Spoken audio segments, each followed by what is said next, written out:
Good morning all of you. कल जो lecture था अपना लेक्चर नंबर 2, उसमें मैंने आपको ये बताया था कि आज लेक्चर नंबर 3 पढ़ रहे हैं अपन।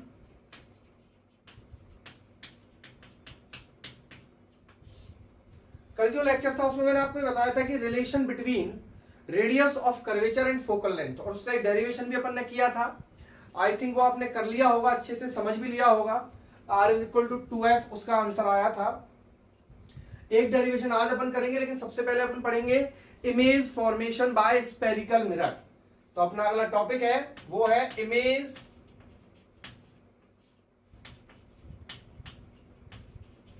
Formation by spherical mirror. ये भी अपन ने 10th क्लास में पढ़ लिया होता है, ठीक है। Image formation by spherical mirror, clear है। तो image formation by spherical mirror के लिए मैं आपको बताऊं कि भाई जैसे अपन ने देखा था प्लेन मिरर से इमेज कैसे बनती है, भाई डायरेक्ट बनती है, वर्चुअल बनती है, सेम साइज की बनती है। उसी तरीके से स्पेरिकल मिरर से जो इमेज बनती है उसके कैरेक्टरिस्टिक्स क्या होते हैं वो मैं आपको अब समझाने वाला हूं यहाँ पे, ठीक है। दूसरी बात यह है कि इमेज फॉर्मेशन, भाई प्लेन मिरर के सामने इमेज कैसे बनती है, सीधा उसके सामने खड़े हो जाइए तो रे का भी कोई झंझट नहीं रहता उसमें, क्लियर। लेकिन जब स्पेरिकल मिरर से आप इमेज बनाओगे तो उसके लिए आपको कुछ नियम पता होने चाहिए। तो मैं सबसे पहली हेडिंग डालूंगा कि इमेज, इसको सही कर देता हूं मैं, image formation loss by spherical mirror. Image formation के कुछ नियम होते हैं। स्पेरिकल मिरर से जब भी आप कोई इमेज बनाओगे तो उसके कुछ नियम होते हैं, तो वो नियम अपन को यहां देखने हैं। तो पहला जो रूल है, पहला जो नियम है इमेज फॉर्मेशन के रे डायग्राम्स को बनाने का, वो पहला रूल है कि अगर कोई भी लाइट रे, ये कॉनकेव मिरर मैंने ले लिया है, ये पोल है, ये सेंटर ऑफ कर्वेचर है। तो पहला नियम है कि अगर कोई भी लाइट रे पैरेलल आती है, when any light ray incident parallel to the concave mirror, then after reflection it goes through a point focus. ध्यान रखना, कोई भी लाइट रे अगर पैरेलल आती है तो वो आपको 100% फोकस से ही निकालनी पड़ेगी। अब इसी रूल को अगर अपन अप्लाई करें कॉन्वेक्स मिरर के अंदर, कॉन्वेक्स मिरर ऐसा होता है जिसमें इनवर्ट सरफेस पॉलिश्ड होती है, तो जब इसमें लाइट रे वो पैरेलल आएगी इस तरीके से, तो इसमें डाइवर्ज होगी, डाइवर्ज होगी तो ऐसा लगेगा कि जैसे फोकस से निकल रही है, ऐसा लग रहा है कि जैसे फोकस से जा रही है, ऐसा लग रहा है फोकस से जा रही है, लेकिन वो एक्चुअल में फोकस से नहीं जाएगी। तो उसको बोलेंगे कैसे कि if light ray incident parallel at the convex mirror, then after reflection it appears to diverge from the focus, appears to diverge from the focus, clear. Rule number 2, rule number 2 इसका just उल्टा है। क्या है rule number 2? ये concave mirror है।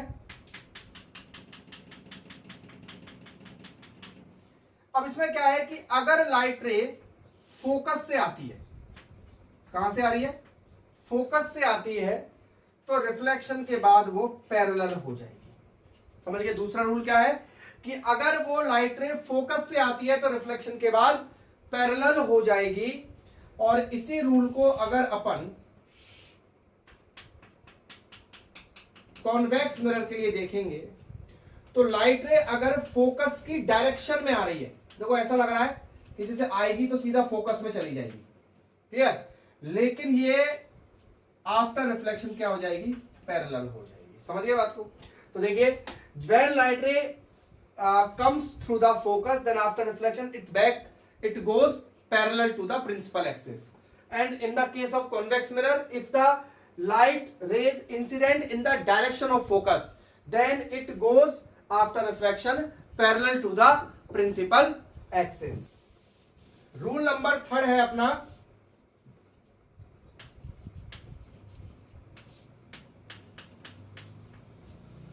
Rule number 3 है, देखिए क्या है कि अब मान लो ये कॉनकेव मिरर है, ये पोल है, ये सेंटर ऑफ कर्वेचर है और ये फोकस है। क्लियर? अगर कोई लाइट रे सेंटर ऑफ कर्वेचर से आती है, सेंटर ऑफ कर्वेचर में से होके आती है, तो आफ्टर रिफ्लेक्शन वो सेंटर ऑफ कर्वेचर में से ही निकल जाएगी, यानी कि विदाउट डेविएशन वो लाइट रे सीधी निकल जाएगी। इसी रूल को अगर अपन कॉन्वेक्स मिरर में अप्लाई करें,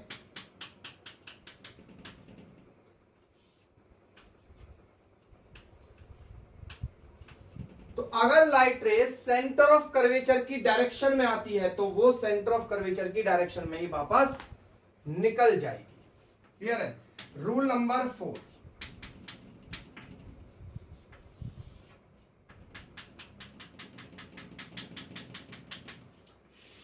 अगर लाइट रे सीधा पोल पे आती है तो वो सीधा उतना ही एंगल बनाते हुए, ये आई है, ये थीटा है, तो ये भी थीटा बनाते हुए निकल जाएगी। ठीक है? पोल पे अगर आती है तो। और अगर इसमें अगर अपन इसको अप्लाई करें,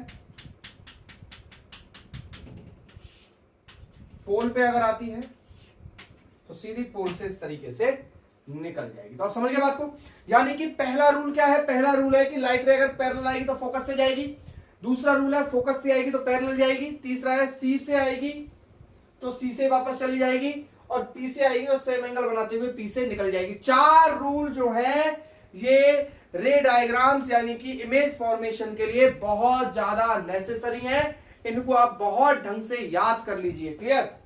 तो 4 अपन ने रूल यहां पर जो पढ़े हैं, अब इन 4 रूल का सहारा लेकर अपन बनाते हैं इमेज। ठीक है? तो अपना अगला टॉपिक है image formation by concave mirror. तो सबसे पहले अपन लेंगे कॉनकेव मिरर से image formation by concave mirror. तो कॉनकेव मिरर से इमेज बनाते हैं अपन। ठीक है? तो सबसे पहले देखिए एक्चुअल में क्या है, स्पेरिकल मिरर के में क्या होता है कि जब अपन इमेज बनाते हैं तो अलग अलग पोजीशन के लिए अलग अलग तरह की इमेज बनती है। ठीक है? तो अपन सबसे पहले बात करते हैं पहली कंडीशन कि इफ ऑब्जेक्ट, सब अपनी अपनी कॉपी में बनाएंगे इसको, तब जाके आपको इमेज समझ में आएगी। और आपको बता दूं कि अब ये सबसे इंपॉर्टेंट टॉपिक है, ध्यान रखना। न्यूमेरिकल अगर आपको करने हैं ना वास्तव में, और आपको एक्यूरेट न्यूमेरिकल करने हैं, बिल्कुल सही न्यूमेरिकल करने हैं, तो इसको अच्छे तरीके से कर लेना आप। If object is at infinity, पहली कंडीशन है कि ऑब्जेक्ट अगर बहुत दूर है। ठीक है? तो देखिए सबसे पहले मैं एक कॉनकेव मिरर बना देता हूं, बहुत ध्यान से देखना भाई। ठीक है?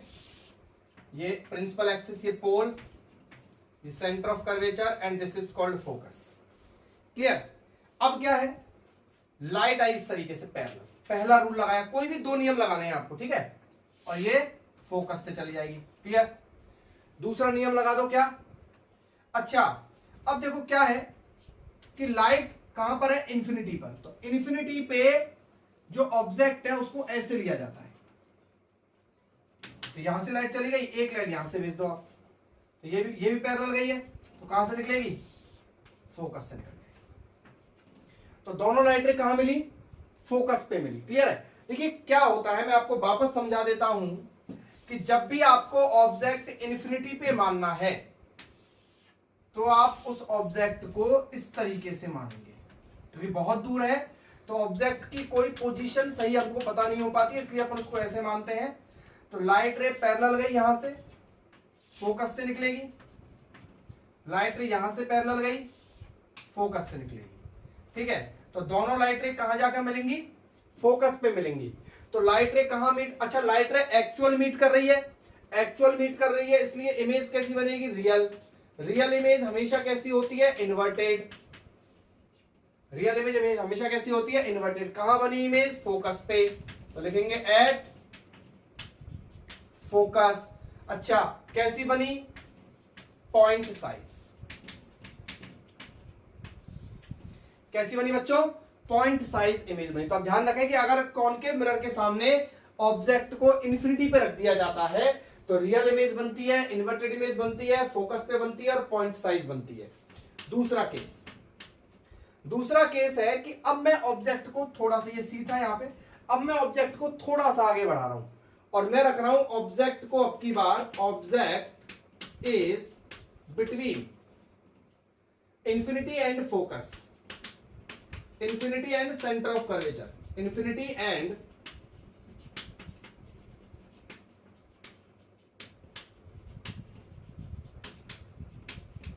Centre of curvature. कहां रख दिया? इंफिनिटी और सेंटर ऑफ कर्वेचर के बीच में रख दिया। तो देखिए ये कॉनकेव मिरर है,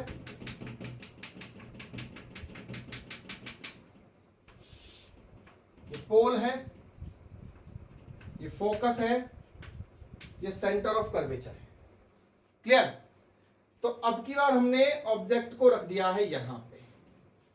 कहां रख दिया ऑब्जेक्ट को? इंफिनिटी और सेंटर ऑफ कर्वेचर के बीच में। तो अब यहां से लाइट रे जाएगी ऐसे, पैरेलल गई, फोकस से निकलेगी। क्लियर? दूसरी लाइट रे अब नीचे से नहीं भेज सकते, इसकी तरह नहीं।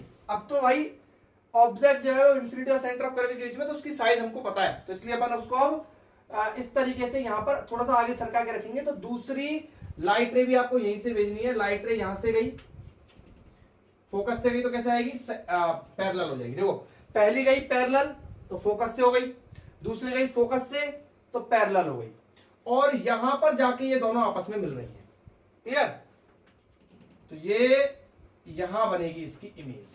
ठीक है, तो इमेज का जो फॉर्मेट है वो देख लेते हैं। देखो एक्चुअल मीट करिए तो रियल है, एक्चुअल मीट किए तो क्या है? रियल है। ठीक है, दूसरी बात आप देखिए इन्वर्टेड, आपको देखो आपने ऑब्जेक्ट को ऐसे रखा हुआ था तो इमेज कैसी बनी? ऐसे बनी ना, तो इन्वर्टेड है। क्लियर? अच्छा रियल हो गई, इन्वर्टेड हो गई, कहां बनी है? Between C and F, between centre of curvature and focus, और स्मॉल है। अब चेक कर लीजिए इसकी साइज और इसकी साइज। क्लियर? ये आपके दो केस हुए। अब लेते हैं तीसरा केस। तीसरा केस है, अब इसको थोड़ा सा ऑब्जेक्ट को और सरका दो, यानी कि अब आपने ऑब्जेक्ट रख दिया at C, centre of curvature पर। तो सेंटर ऑफ कर्वेचर पर रख देंगे तो देखिए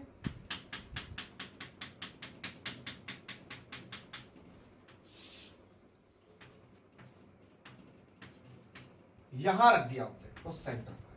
तो पहली लाइट रे गई ऐसे, फोकस से निकली, दूसरी लाइट रे गई ऐसे, तो ये लाइट रे जो है यहां जाके मिल जाएगी, यानी कि यहीं जाके मिल जाएगी सेंटर ऑफ कर्वेचर पर। तो ध्यान रखना ये बड़ा इंपॉर्टेंट केस है कि जब ऑब्जेक्ट को है ना सेंटर ऑफ कर्वेचर पे रखा जाता है तो ध्यान रखना इमेज रियल बनेगी क्योंकि एक्चुअल मीट हुई है, इन्वर्टेड बनेगी, रियल इन्वर्टेड, और सबसे इंपॉर्टेंट बात है कि वो सेंटर ऑफ कर्वेचर पे बनेगी। सेंटर ऑफ कर्वेचर वाला ऐसा केस है कि अगर आप ऑब्जेक्ट को सेंटर ऑफ कर्वेचर पे रखोगे तो उसकी इमेज भी सेंटर ऑफ कर्वेचर पर ही बनेगी। क्लियर? और सबसे इंपॉर्टेंट बात कि ये इक्वल बनेगी, इक्वल बनेगी, साइज में इक्वल होगी, सी पे ही बनेगी और इस बराबर होगी। क्लियर? उसके बाद फोर्थ केस अपन ले लेते हैं और थोड़ा सा इसको आगे सरका लेते हैं अपन, यानी कि अब रख देते हैं हम इसको कहां पर? सेंटर ऑफ कर्वेचर और फोकस के बीच में। तो फोर्थ केस, ऑब्जेक्ट को रख दिया between centre of curvature and focus. ठीक है, सेंटर ऑफ कर्वेचर और फोकस के बीच में जब ऑब्जेक्ट को रखोगे तो देखना ये मिरर बना लिया, ये पोल है, ये फोकस है, ये सेंटर ऑफ कर्वेचर है, ऑब्जेक्ट रखा हुआ है यहां पे। क्लियर? लाइट गई पैरेलल, कहां से निकली? फोकस से। दूसरी लाइट गई फोकस से, ये पैरेलल। क्लियर? इमेज मिलेगी सेंटर ऑफ कर्वेचर के भी आगे। कहां मिलेगी, आप इसको थोड़ा सा मैं दोबारा बना देता हूं, क्योंकि अगर आप रफ को पेन और कॉपी से बनाओगे सही डायमेंशन लेके तो सही आ जाएगा। थोड़ा सा क्या है, दोबारा बना देते हैं। चलिए, ये पोल है, ये सेंटर ऑफ कर्वेचर है, ये फोकस है। अब आपने ऑब्जेक्ट को रखा हुआ है यहां पे, क्लियर। तो लाइट गई पैरेलल, कहां से निकलेगी, फोकस से, ठीक है। दूसरे गई फोकस से, कहां निकलेगी, पैरेलल, ठीक है। तो यहां पे इमेज बन जाएगी इस तरीके से। अब इस इमेज की जो कैरेक्टरिस्टिक्स है वो लिख लेते हैं अपन। इमेज के कैरेक्टरिस्टिक्स क्या है, रियल है, ठीक है, इन्वर्टेड है। लिखते जाना आप सारे कॉपी में तरीके से, क्लियर।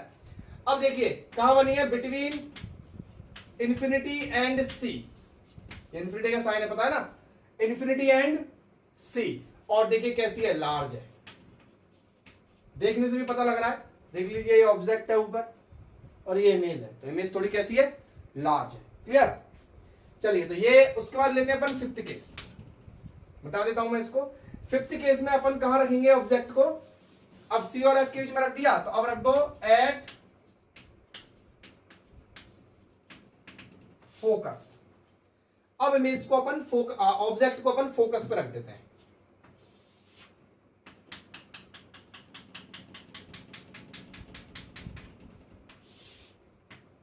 ये पोल, ये फोकस, फोकस पे रख दिया। अब क्या करना है, पैरेलल गई, फोकस से निकल जाएगी, क्लियर। अब फोकस से तो जा ही नहीं सकती ना, क्योंकि फोकस पे तो रखी हुई है। तो तीसरा अगला लगाइए, पोल वाला लगा दीजिए।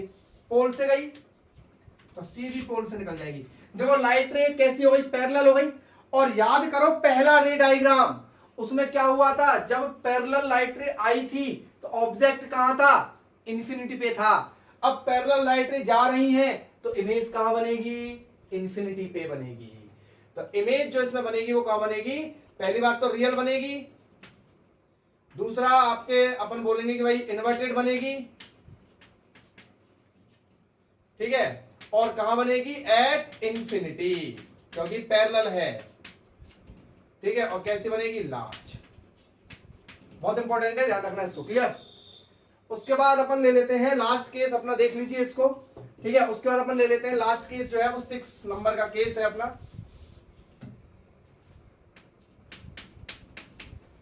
अगर ऑब्जेक्ट को रखा हुआ है बिटवीन फोकस एंड पोल। अब फोकस और पोल के बीच में आपने रख दिया है, तो मैं इस पे स्टार लगा देता हूं, रियली बहुत इंपॉर्टेंट केस है।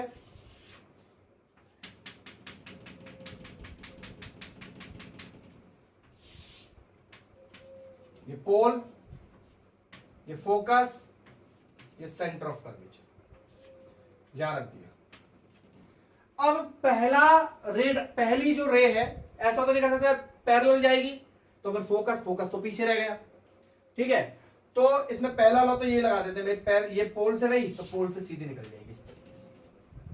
अब दूसरा लॉ कौन सा लगाया जाए इसमें, तो सबसे यहां पर क्या है, थोड़ा सा हाइपोथेसिस अपन यूज करते हैं, क्या कि यहां से लाइट रे को अपन सेंटर ऑफ कर्वेचर की डायरेक्शन में सेंड कराएंगे इस तरीके से, यूं ऐसा लग रहा है सेंटर ऑफ कर्वेचर की डायरेक्शन में जा रही है यूं, और फिर अब सेंटर ऑफ कर्वेचर की डायरेक्शन में जाती है तो क्या होता है, उसी डायरेक्शन में वापस लौट जाती है, तो इसी डायरेक्शन में वापस लौट जाएगी, क्लियर, यूं की यूं। अब देखिए ये लाइट अगर पैरेलल होती तो मैं क्या बोलता, इन्फिनिटी पे जाके मिल जाएगी, लेकिन ये लाइट तो पैरेलल है ही नहीं, तो इसको जब भी लाइट अब आगे जाके नहीं मिलेगी तो इनको पीछे बढ़ाया जाएगा, इस तरीके से इनको पीछे बढ़ाएंगे, और पीछे बढ़ाने पर लाइट रे यहां मिल जाएगी इस जगह पे, क्लियर। तो देखिए एक्चुअल मीट की क्या, नहीं एक्चुअल मीट नहीं की, कैसे की, तो ये इमेज कैसी हो गई, वर्चुअल इमेज है, तो देखिए इरेक्ट भी है, खुद ही आ गई, देखो इरेक्ट सीधी आई है ना, अब की बार ऑब्जेक्ट भी सीधा था, ऐसे भी सीधा इरेक्ट, और कहां बनी है, बिहाइंड द मिरर, और कैसी बनी है, लार्ज। तो तो ये यहां पर आपके टोटल मिला के 6 केसेस बनते हैं, ठीक है, 6 केसेस बनते हैं। तो मैं आपको 6 केसेस को एक साथ दोबारा लिख देता हूं, आप इसको देख लीजिएगा। 6 केसेस कौन कौन से बनते हैं, देखिए दोबारा बता देता हूं मैं आपको। 6 केसेस बनते हैं। मैं यहां पर ऑब्जेक्ट की पोजीशन लिख देता हूं, ठीक है, यहां पर इमेज की पोजीशन लिख देता हूं, यहां पर मैं साइज लिख देता हूं, ठीक है, और यहां पे मैं नेचर लिख देता हूं। आप इसको अपनी कॉपी में जरूर नोट कर लेगा, अगर नहीं है तो नोट कर लेना जरूर 100%।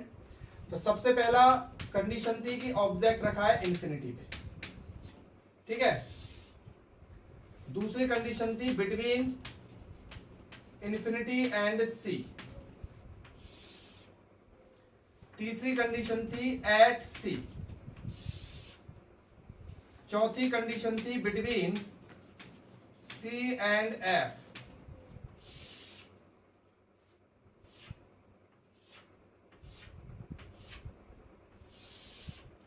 पांचवी कंडीशन थी एट एफ।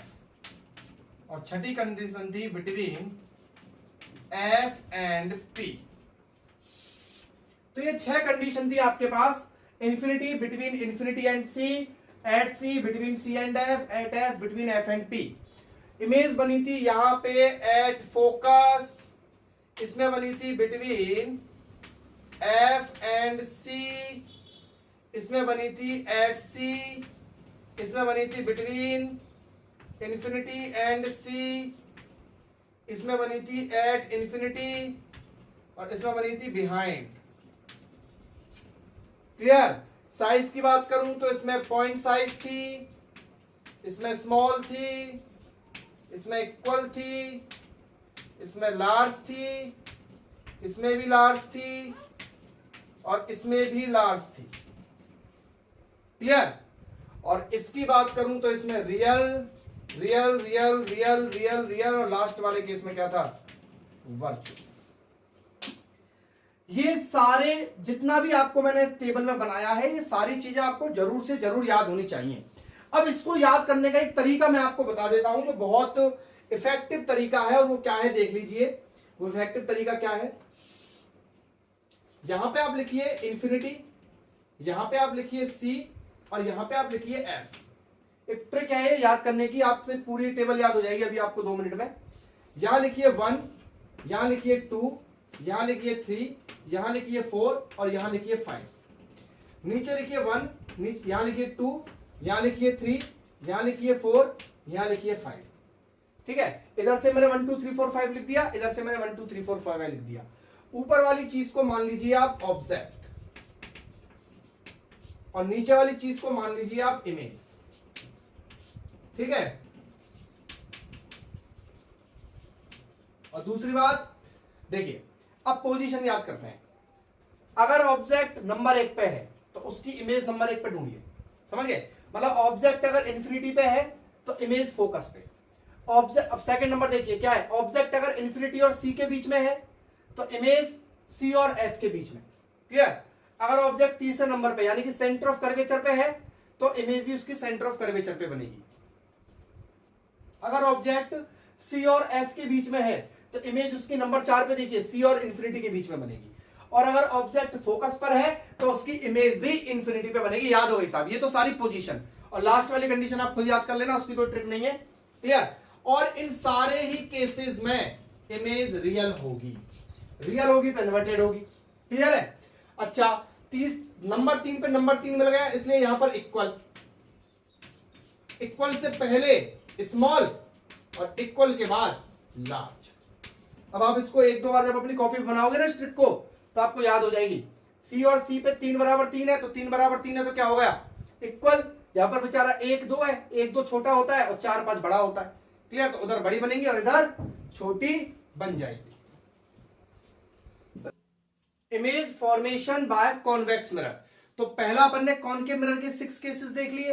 अब अपन कॉन्वेक्स मिरर के और केसेस देखेंगे कि कॉन्वेक्स मिरर के अंदर केवल 2 ही केस होते हैं। फर्स्ट, पहला है अगर ऑब्जेक्ट को आप रख देंगे एट इन्फिनिटी पर। ऑब्जेक्ट को आपने कहां रख दिया? इन्फिनिटी पर रख दिया, तो ये कॉन्वेक्स मिरर बना दिया मैंने।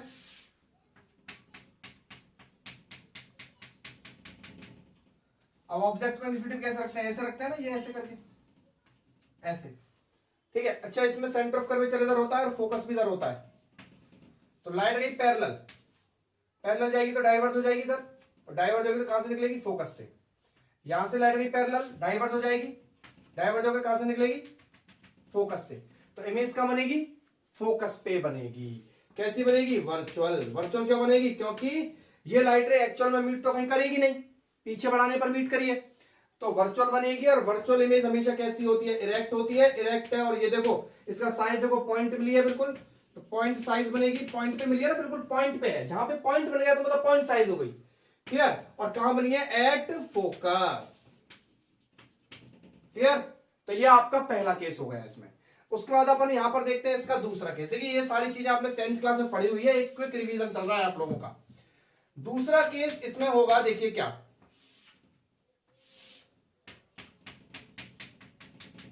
और देखिए सबसे इंपॉर्टेंट बात ये है इसमें कि आप, ये पोल है, ठीक है, ये पोल है, तो आप ऑब्जेक्ट को, भाई फोकस और सेंटर ऑफ कर्वेचर तो सारी उधर है, तो आप इमेज को यहां तो कैसे रखोगे? तो मैं करता हूं यहां रख देता हूं उसको मैं, यानी कहां रख दिया? Between infinity and pole. और तो कोई तरीका है नहीं अपने पास। क्लियर? क्योंकि सेंटर ऑफ कर्वेचर इधर होता है भाई, उसमें तो सेंटर ऑफ कर्वेचर इधर होता था, तो क्या उसके हिसाब से पोजीशन को रिलेटिवली ले लेते थे। ठीक है, तो इसमें पैरेलल गई, पैरेलल गई तो यहां से जाएगी सीधा, यो डाइवर्ज हो जाएगी, डाइवर्ज हो जाएगी तो कहां से निकलेगी? फोकस से। क्लियर? और दूसरा नियम इसमें पोल वाला लगा दो, पोल से गई सीधा ऐसे, तो देखो ये दोनों लाइटें कहीं जाके मिल रही है? नहीं। तो इसको जब आप पीछे बढ़ाओगे, इसको पीछे बढ़ाओगे ऐसे करके, तो ये लाइटें यहां मिल जाएंगी, यहां। तो कैसी बनी? वर्चुअल। कैसा बना? वर्चुअल बना। ठीक है, वर्चुअल है तो इरेक्ट है, और इरेक्ट है तो, और दूसरा कहां पर है? Between pole and focus. ठीक है, और स्मॉल है। टोटल मिला के कितने डायग्राम्स हो गए? 8 डायग्राम्स हो गए। कितने डायग्राम हो गए? 8 डायग्राम। अब इन 8 डायग्राम्स की समरी में आपको बता देता हूं। पहले आप 8 डायग्राम को अच्छे से देख लीजिए, फिर 8 डायग्राम की समरी पढ़ते हैं अपन। Okay, summary of image formation, ये पढ़ लीजिए आप। समरी क्या है? मतलब आप ये मान के चलिए कि आपने अगर समरी आपने अगर ढंग से कर ली ना, तो ये मान के चलिए कि आपको सब कुछ हो गया क्लियर, और यही सारी चीजें काम आने वाली है। कैसे? देखिए, सबसे पहले अपन बात करते हैं कि अगर आपसे किसी भी न्यूमेरिकल के अंदर बोला जाएगा रियल इमेज, क्या बोला जाएगा? Real image. तो जब भी आपसे ये बोला जाए कि रियल इमेज, तो आपके दिमाग में केवल और केवल कॉनकेव मिरर का ख्याल आना चाहिए और कुछ नहीं, क्योंकि केवल कॉनकेव मिरर ही रियल इमेज बनाता है। क्लियर? नंबर 1 बात। दूसरी बात, आपके दिमाग में आता है वर्चुअल इमेज, आता है वर्चुअल इमेज, तो आपके दिमाग में दोनों चीजें आ सकती हैं वर्चुअल इमेज में, क्योंकि वर्चुअल इमेज अपना कॉनकेव भी बनाता है और इसका भाई कॉन्वेक्स भी बनाता है। क्लियर? वर्चुअल इमेज कॉनकेव भी बनाता है और कॉन्वेक्स मिरर भी बनाता है। लेकिन सर अंतर कैसे पता लगेगा? तो ध्यान रखना, कॉनकेव मिरर जो वर्चुअल इमेज बनाता है वो लार्ज होती है। कैसी होती है? लार्ज होती है। लेकिन कॉन्वेक्स मिरर जो वर्चुअल इमेज बनाता है वो स्मॉल या पॉइंट साइज होती है। समझे बात को? तो अंतर समझे? ये समरी बहुत काम की है भाई, कि अगर रियल इमेज की बात की जा रही है तो 100% कॉनकेव मिरर। और रियल इमेज कैसी होती है भाई? रियल इमेज इन्वर्टेड होती है। और वर्चुअल इमेज कैसी होती है? इरेक्ट होती है। तो आपसे या तो बोले कि भाई रियल इमेज, तो समझ जाना भाई कॉनकेव मिरर का केस है, और अगर बोले वर्चुअल इमेज तो समझ जाना कॉनकेव मिरर का केस भी हो सकता है और कॉन्वेक्स का भी हो सकता है। फिर हमको क्या देखना है कि छोटी है या बड़ी है। और अगर छोटी है तो कॉन्वेक्स मिरर है और बड़ी है तो कॉनकेव मिरर है। That's all. आप केवल और केवल इतनी चीजों से न्यूमेरिकल को बहुत कहीं हद तक सॉल्व कर दोगे। जहां पे मतलब मैं आपको बता रहा हूं किसी कंपटीशन एग्जाम्स में अगर ट्रिकी चीजें जो होती है ना, ट्रिकी चीजें मतलब कि सर न्यूमेरिकल समझ में नहीं आया, सर उसमें पता नहीं कौन सा मिरर था, तो ये जो चीजें ऐसी हैं कि इनसे आपको न्यूमेरिकल तुरंत स्ट्राइक कर जाएगा कि ये कॉनकेव मिरर है या कॉन्वेक्स मिरर है। क्लियर? चलिए, साइन कन्वेंशन अगला अपना टॉपिक है। साइन कन्वेंशन ये भी आपने 10th क्लास में पढ़ा हुआ है। देखिए, साइन कन्वेंशन लिया जाता है इस तरीके से कुछ, ये किसी भी मिरर का पोल मान लो आप, ये किसी भी मिरर का पोल है। क्लियर? तो पोल के इधर वाली जितनी भी डिस्टेंस होती है, इधर वाली ये डिस्टेंस हमेशा पॉजिटिव ली जाती है, इधर वाली जितनी भी डिस्टेंस होती है ये डिस्टेंस हमेशा नेगेटिव ली जाती है, ऊपर वाली जितनी भी डिस्टेंस होती है ये डिस्टेंस हमेशा पॉजिटिव ली जाती है, और नीचे वाली जितनी भी डिस्टेंस होती है ये हमेशा नेगेटिव ली जाती है। क्लियर है? आप इसका ध्यान रखेंगे, ऊपर वाली सारी डिस्टेंस पॉजिटिव, और मैं जब न्यूमेरिकल करवाऊंगा तो आपको समझा दूंगा। जैसे ये कॉनकेव मिरर है, ये पोल है, अब इसमें फोकस इधर है तो इसकी फोकल लेंथ इधर होगी ना, इसकी फोकल लेंथ इधर की तरफ होगी, इधर की तरफ। तो इसकी फोकल लेंथ मान लो 20 है तो इसकी फोकल लेंथ 20 नहीं बोली जाएगी, इसकी फोकल लेंथ बोली जाएगी -20। क्यों? क्योंकि इधर वाली सारी डिस्टेंस किस में ले जाती है? नेगेटिव ले जाती है। लेकिन अगर यही केस किसका होता?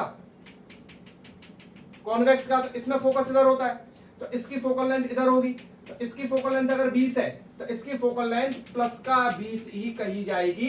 क्यों? क्योंकि इसमें फोकल लेंथ इधर मेजर की जा रही है। समझ गया बात को? तो नॉर्मल सी बात है, साइन कन्वेंशन का बहुत बड़ा अहम रोल है, बहुत इंपॉर्टेंट रोल है जब आप न्यूमेरिकल सॉल्व करोगे। तो अब अपन न्यूमेरिकल पोर्शन की तरफ आगे बढ़ रहे हैं। क्लियर? तो न्यूमेरिकल पोर्शन की सीरीज में ही अपन अब ले लेते हैं अपना फॉर्मूला, जिसको अपन बोलते हैं मिरर फॉर्मूला, जो अब आपके लिए 12th क्लास में बिल्कुल नया है। मिरर फॉर्मूला, मिरर फॉर्मूला होता है 1/f = 1/v प्लस 1/u। सबको आता हुआ ये formula I think 10th class में जब अपन पढ़ते थे तो ये फॉर्मूला सबको आता था। 1/f = 1/v plus 1/u। Numerical भी हमने इस पे किया है, बहुत सारे न्यूमेरिकल 10th क्लास की एनसीईआरटी या आरबीएससी की बुक के अंदर बहुत सारे न्यूमेरिकल्स गिवन थे, लेकिन हम यहां पर अब इसका डेरिवेशन करेंगे।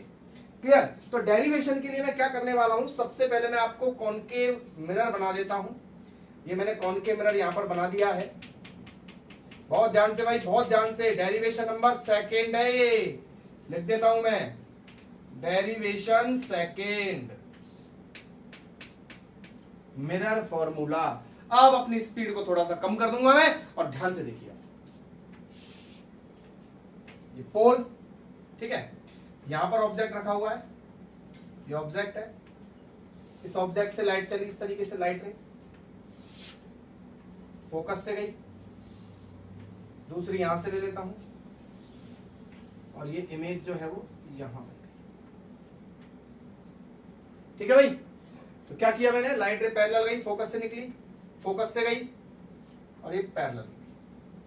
तो इस इमेज को मान लेता हूं मैं ए बी, इसको मान लेता हूं मैं सी डी, या फिर इसको सी डी। ठीक है? ये फोकस आई एफ, यहां पर एक लाइन बना देता हूं परपेंडिकुलर इस तरीके से, एम एन। ठीक है? इसको नाम दे देता हूं ओ, बीच में। डायग्राम देख लीजिए अभी फटाफट। क्या किया मैंने, ए बी ऑब्जेक्ट है, उससे एक लाइट रे पैरेलल गई, फोकस से निकली, फोकस से गई, पैरेलल हो गई, और ये ए बी ऑब्जेक्ट है, ये सी डी उसकी इमेज है, ये फोकस है, मैंने यहां पर परपेंडिकुलर डाल दिया है। डेरिवेशन को करने से पहले 100% ये लिखना जरूरी होता है, let us consider a concave mirror. ठीक है? And an object A B, light ray parallel, मतलब पूरी थ्योरी आपको लिखनी पड़ेगी। ठीक है? तो वो तो आप लिख लेंगे अपनी बुक्स में से देख के। बाकी अपन डेरिवेशन समझते हैं कि डेरिवेशन कैसे करना है। तो देखिए डेरिवेशन कैसे करना है।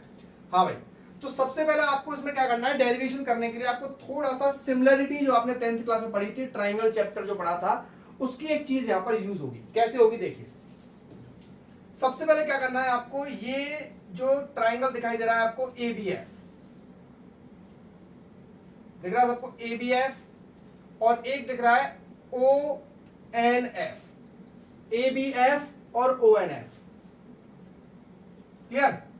तो यहां पर लूंगा मैं triangle ABF and triangle ONF, ये वाला ट्राइंगल और ये वाला ट्राइंगल, मैं टिक लगा दिया, देख लो आप, ABF और ONF। ठीक है, अब ये दो ट्राइंगल देखिए, इसमें ये 90 डिग्री है और इसमें ये 90 डिग्री है। क्लियर? और ये वाला एंगल और ये वाला एंगल आपस में बराबर होगा। तो किसी भी ट्राइंगल के दो एंगल आपस में बराबर हो जाते हैं तो वो ट्राइंगल हो जाते हैं सिमिलर। क्या हो जाते हैं? ए सिमिलरिटी आपने 10th क्लास में पढ़ी होगी। ठीक है, तो यहां पर एक तो हो गया इन दोनों में, एक तो हो गया एंगल बी बराबर हो गया एंगल ओ के 90 डिग्री। ठीक है, एक इसका एंगल एफ, ABF का एंगल एफ और ONF का एंगल एफ, ये हो गया आपका वर्टिकल अपोजिट एंगल। क्लियर? तो इससे क्या हुआ, ट्राइंगल ABF सिमिलर हो गए ट्राइंगल, देखो B के सामने O आएगा भाई, ABF तो B 90 है, इसका O 90 है, तो B के सामने O आएगा, बीच में O आएगा, यहां F आएगा, NOF। तो ABF सिमिलर NOF। ये सबको पता होगा ना कि भाई B 90 है तो B बीच में है, तो इधर O 90 वाला बीच में आएगा, इधर F के बराबर F था तो इधर F आया, तो इधर F आएगा। नहीं पता तो ध्यान रखना, करस्पॉन्डिंग चीजें बोलते हैं इनको, करस्पॉन्डिंग के हिसाब से अरेंज करते हैं। क्लियर? तो अब आपको पता है कि अगर कोई भी ट्राइंगल सिमिलर होता है तो उसकी साइड्स सेम रेशो में होती हैं। क्लियर?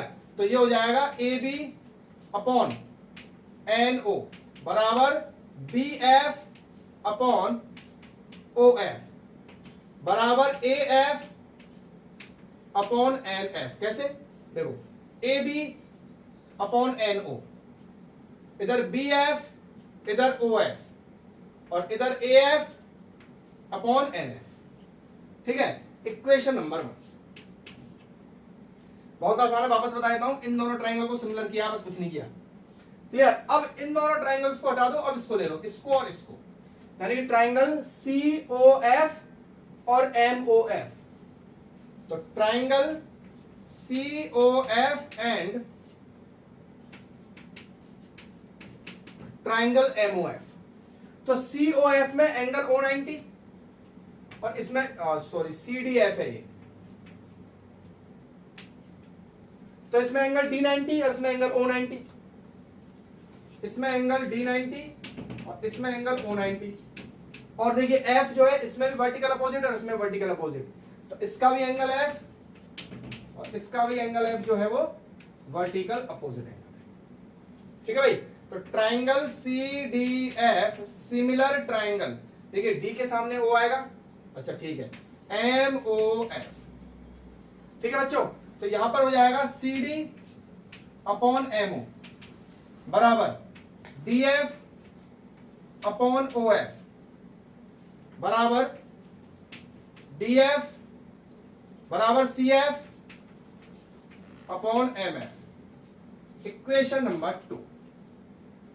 अब आराम से इनको देख लीजिए, पहले मैंने इन दोनों ट्राइंगल को सिमिलर किया है, फिर मैंने इन दोनों ट्राइंगल को सिमिलर किया है, और इक्वेशन नंबर 1 और इक्वेशन नंबर 2 मैंने यहां पर डाल दिया है। बहुत लेंथी चैप्टर है, मतलब चैप्टर तो बहुत आसान है पर बहुत बड़ा चैप्टर है, तो एक एक डेरिवेशन को 3 से 4 बार कॉपी में कर लेना, याद हो जाना चाहिए सारे डेरिवेशन। क्लियर? अब यहां देखिए, मैं आपको एक चीज बताना चाह रहा हूं कि ये वाली लाइन और ये वाली लाइन पैरेलल है। तो देखो AB आपको दिखाई दे रहा है, AB बराबर किसके होगा? MO के। AB बराबर किसके होगा? MO के होगा, नहीं होगा? ओके। और CD बराबर किसके होगा? NO के।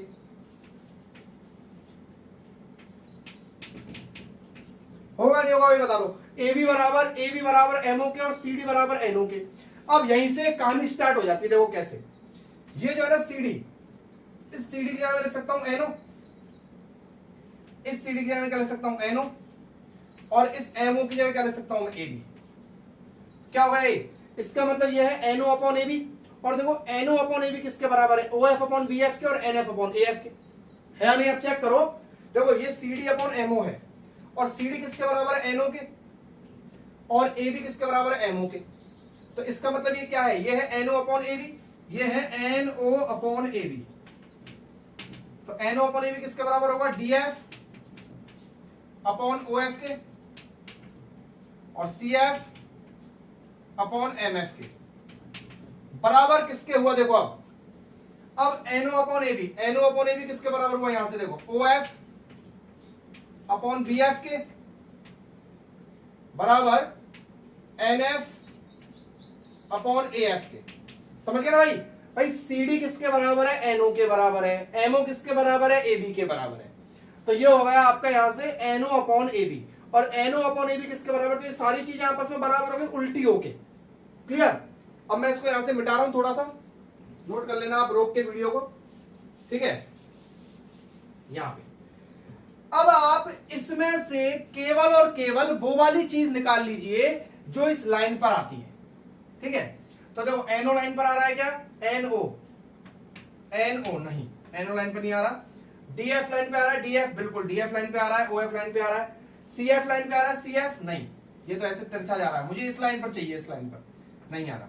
OF लाइन पे आ रहा है, OF बिल्कुल लाइन पे आ रहा है, NF लाइन पे नहीं आ रहा। यानी कि आपके पास आपने दो चीजें सेलेक्ट कर ली, इसमें से कौन कौन सी, DF अपॉन OF बराबर OF अपॉन BF। क्लियर। ये सारी चीजें हो गई आपके पास, आपके पास पूरे डेरिवेशन में केवल ये निकल के सामने आया है, ठीक है भाई।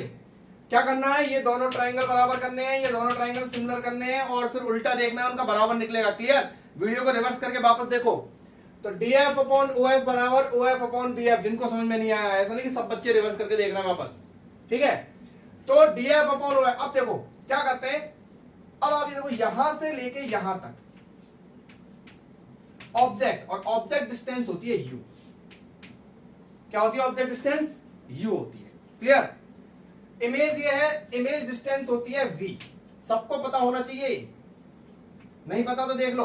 U क्या होती है, ऑब्जेक्ट डिस्टेंस, यानी कि ऑब्जेक्ट पोल से कितनी दूरी पर रखा हुआ है U पे, इमेज पोल से कितनी दूरी पर रखी हुई है V पे, और ये यहां से यहां तक हो गई फोकल लेंथ F तक, ये फोकल लेंथ होगी। क्लियर है। तो देखो सबसे पहले DF, ये DF कैसे निकलेगा, DF ये DF कैसे निकलेगा, देखो V में से F माइनस कर दो तो DF आ जाएगा। तो चेक करो आप, इस ये पूरी V है, इस V में से F हटा दो तो क्या आ जाएगा, DF आ जाएगा। तो मैं क्या करूंगा, DF की जगह लिखूंगा V माइनस F, ठीक है। और O से लेके F तक हो गया फोकल लेंथ F, ठीक है बच्चों, और O से लेके F तक हो गया फोकल लेंथ F। अब आते हैं BF की बात, तो BF कैसे निकलेगा, इस U में से F हटा दो तो BF रह जाएगा, यानी कि U में से F हटा दो, ठीक है भाई। अब आप कर दो इसको क्रॉस मल्टीप्लाई, F का F से करा F square, V minus F into U minus F। Clear. तो ये हो जाएगा F स्क्वायर बराबर V का U से करा VU, V का F से करा माइनस का VF, U का F से करा माइनस का UF, और F का F से करा F स्क्वायर। ठीक है भाई, क्रॉस मल्टीप्लाई तो कर ही लेंगे आप, F स्क्वायर से F स्क्वायर कैंसिल। अब आप क्या करो, इसमें से इन दोनों को माइनस वालों को इधर ले आओ, तो VF और प्लस UF, इधर बचा VU। क्लियर। अब आप इसमें क्या करो, डिवाइड कर दो UVF से, इसको भी UVF से डिवाइड कर दो, इसको भी UVF से डिवाइड कर दो, और इसको भी UVF से डिवाइड कर दो। कर दिया। तो देखो VF से VF कट जाएगा, तो यहां बचेगा 1 अपॉन U, यहां बचेगा 1 अपॉन U, प्लस UF से UF कट जाएगा, क्या बचेगा 1 अपॉन V, और VU से VU कट जाएगा, क्या बचेगा 1 अपॉन F। फॉर्मूला बन गया 1 upon F is equal to 1 upon V plus 1 upon U। ये आपका मिरर फॉर्मूला है। वापस इसको रिपीट करके देखिए, अगर समझ में नहीं आ रहा है तो अपना सेकंड डेरिवेशन यहां पर कंप्लीट होता है। इसके बाद अब चैप्टर और इंटरेस्टिंग होने वाला है। 10th क्लास तक का जो मसाला था वो तो हो गया है खत्म, ठीक है। अब अपन केवल और केवल 12th क्लास पे चलेंगे। बहुत इंपॉर्टेंट और बिल्कुल नई नई चीज आने वाली है अगले लेक्चर से। Thank you.